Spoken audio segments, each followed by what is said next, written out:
Amén. Vi cuando el Cordero abrió uno de los sellos y oí a uno de los 4 seres vivientes decir, como con voz de trueno, ven y mira. Y miré, he aquí un caballo blanco, y el que lo montaba tenía un arco y le fue dada una corona, y salió venciendo y para vencer. Cuando abrió el segundo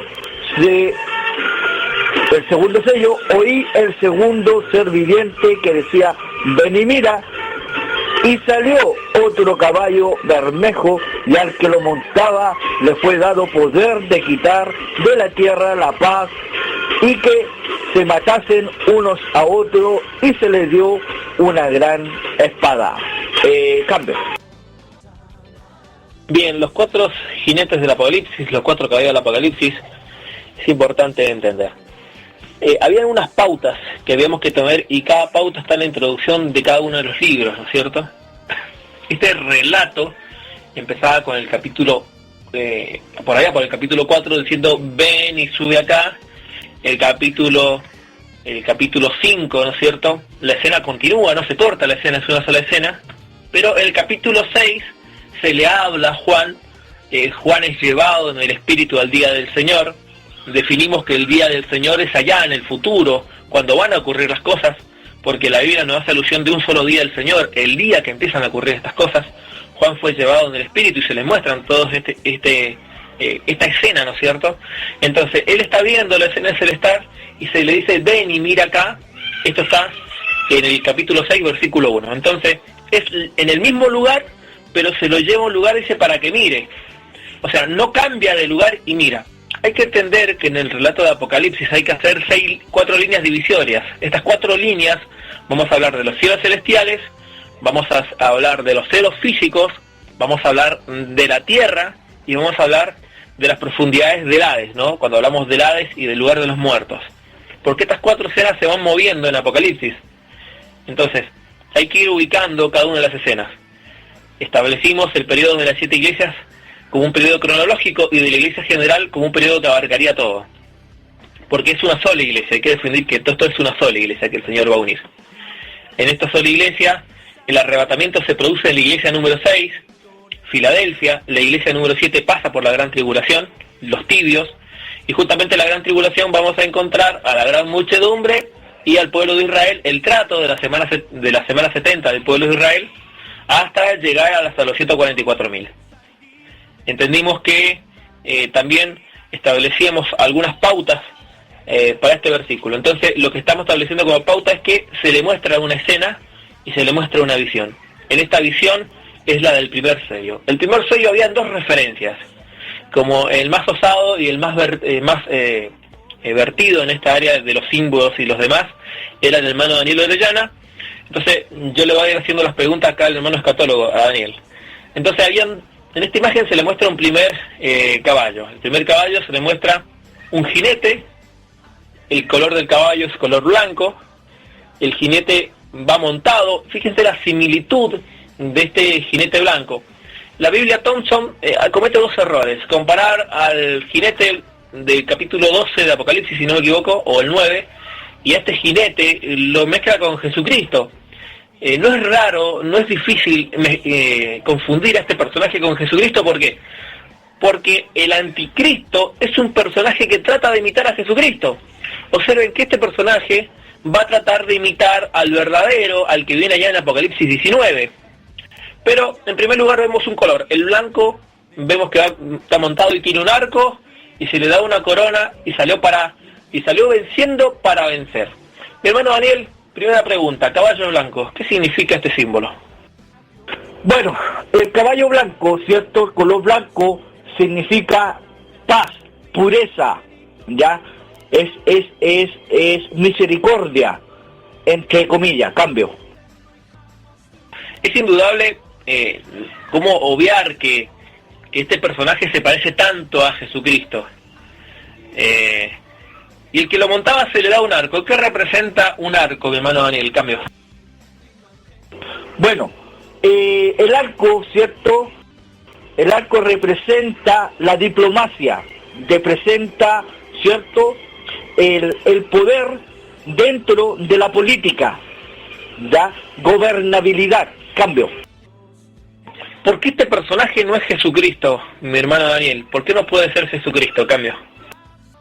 Bueno, este personaje, ¿por qué no puede ser Jesucristo? Como vemos, ¿cierto? Ahí Juan vio que se le dio una corona. Se le dio una corona y se le pasó un arco, pero sin flecha. Al diferente, ¿cierto?, al de Apocalipsis, al jinete del caballo blanco, el que viene, ¿cierto?, viene a gobernar el mundo, viene en su lomo, tiene escrito Rey de Reyes y Señor de Señores, y no viene con arco y con flecha. En su boca sale una espada aguda que destruirá a sus enemigos. Cambio. Hermano Daniel, sin duda hay una diferencia entre una espada que sale de su boca y un arco. Hay una enorme diferencia. Y le fue dada una corona, o otro dilema, ¿no? Muchos como dicen corona, pero ¿qué representa la corona acá en este personaje? ¿Y por qué se dice que salió venciendo y para vencer? Cambio. Bueno, se le dio la corona, ¿ya?, para que gobernara esta tierra, ¿ya?, para que gobernara esta tierra, tomara el dominio total de esta tierra por 7 años, ¿ya? Se le dio eso. Y el arco, el que se le entregó, es para que gobernara sobre todas las naciones. En este caso, a través de la diplomacia, a través de la política. Cambio. ¿Por qué es importante la entrada de este personaje? ¿Y por qué viene a establecer paz? ¿Por qué tiene la necesidad de establecer paz? En cambio. Bueno, ¿por qué viene con esa necesidad de poner paz? Recordemos que la iglesia en ese entonces va a desaparecer. La iglesia tiene que ser arrebatada. Y el caos que va a quedar aquí en la tierra, mis hermanos, mis amigos, va a ser, pero tan grande el caos que va a haber en la tierra, la convulsión general que va a haber en la tierra, como compartíamos ayer con el profe, ¿cierto? Va a ser tan grande que esta tierra va a ser un caos. La gente va a andar desesperada, van a andar vueltas locas buscando a su gente, tratando de ver qué pasó, qué sucedió, dónde están sus seres queridos con esta causa del arrebatamiento. Entonces ahí, ¿cierto?, saldrá este ser inicuo a poner la paz, la tranquilidad, en este caso una paz mentirosa, a engañar a la gente, ya, a engañarla con su astucia y a levantar la economía mundial. Recordemos que este ser inicuo, ¿cierto?, con la salida de la iglesia se va a producir un caos tan grande que va a afectar también, pero de una manera terrible, a lo que es la fuerza de comercio. Es increíble, va a afectar, pero de una manera terrible. Entonces este hombre va a venir a poner tranquilidad y a poner seguridad, ya, porque el caos va a ser grande. Cambio. Vemos, hermano Daniel, hermano Rodrigo, la corona tiene mucho que ver. La corona es símbolo de un reinado, es símbolo de, eso es lo que significa que este va a venir imitando a Jesucristo, por lo cual él también se tiene que declarar un rey que va a venir a gobernar la tierra.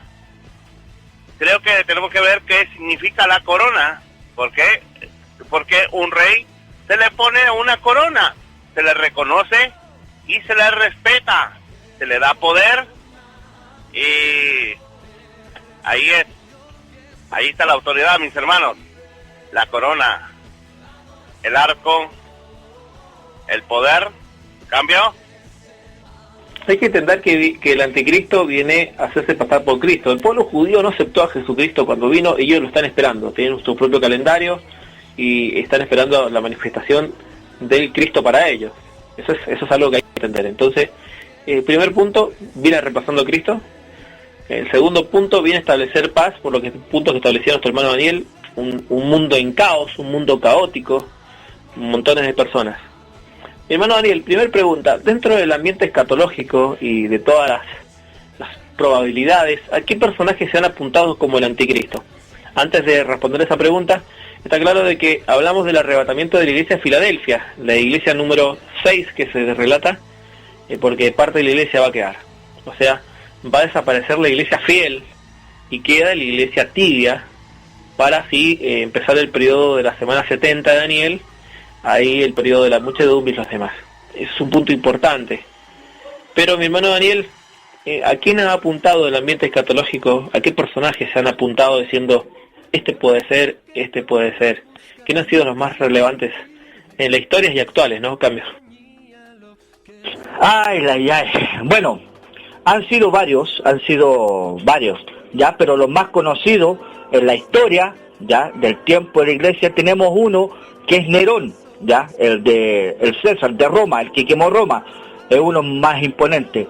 Después, cierto, se le apuntó Alejandro Magno, se le apuntó también por ahí a Napoleón, también se le apuntó a Adolfo Hitler, cuyo pasado era judío, y actualmente a varios, pero al que más está resaltando en estos momentos, el que más fuerza está dando, y ahí estamos en estudio, es el príncipe, ¿cierto? O sea, es el rey de España, Felipe de Borbón de Grecia, ¿ya?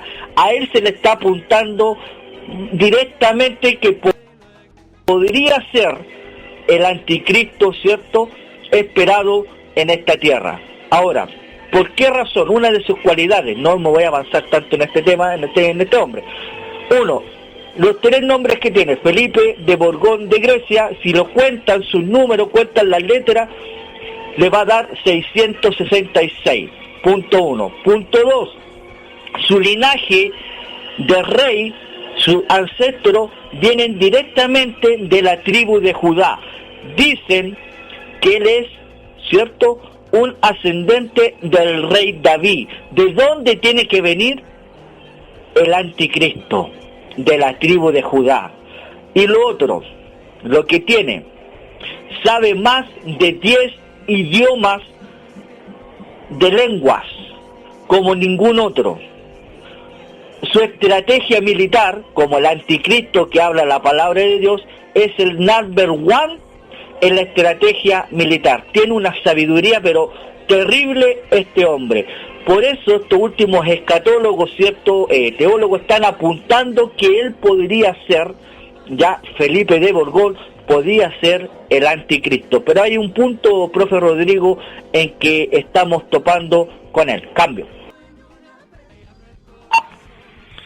Profe, disculpe, antes de seguir, que le interrumpa a usted y al hermano acá, Daniel.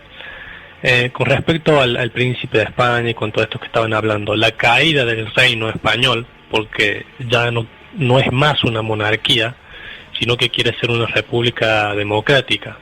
¿Eso es algo profético que ya estaba anunciado en las escrituras? Cambió. Desconozco del tema, mi hermano. No sé si puede ubicarse, habría que repasar el ambiente profético, las profecías establecidas, y habría que ver, ¿no? Habría que ver si puede ser. Hay que entender una cosa. La escena apocalíptica todavía no empieza a transcurrir, pero ya se tienen que ir formando los elementos necesarios para cuando llegue el día se geste. O sea, Apocalipsis no es un libro que fue escrito y que cuando se cumple la profecía pasó de la noche a la mañana y no pasó nada. O sea, hablemos en algo sencillo. No es que de pronto apareció una estrella en el cielo y cayó. Hoy Ajenjo es un meteorito que está dando vuelta en el espacio, ya está bautizado, uno de los temas que se viene para adelante, pero va a llegar un momento que se va a encontrar en la caída de los reyes para que se den los cuernos de la bestia y se haga todo ese siglo de cumplimientos, pero debe haber una antesala de Apocalipsis, que es lo que se está gestando. Pues entonces, identificar esto, Jonathan, no podría asegurarte. No sé si Daniel tendrá algún dato o si irá relacionado. Por ejemplo, algunas de las profecías de Amos se cumplieron con respecto al levantamiento del reino de Israel. Amos dice que se levantará una sola nación en un solo día. Esto nació por la Liga de las Naciones y estableció en un solo día que Israel iba a ser decretado nación, y ocurrió en un solo día, cumplimiento tal cual, ¿no es cierto? El segundo cumplimiento que viene en Isaías, si no me equivoco, que cuando retornara a su pueblo, no iba a ser echado más. Tenemos la historia bélica de la guerra de los 6 días, y todos los intentos que hubieron en la toma de Israel el primer día, inmediatamente cómo se quiso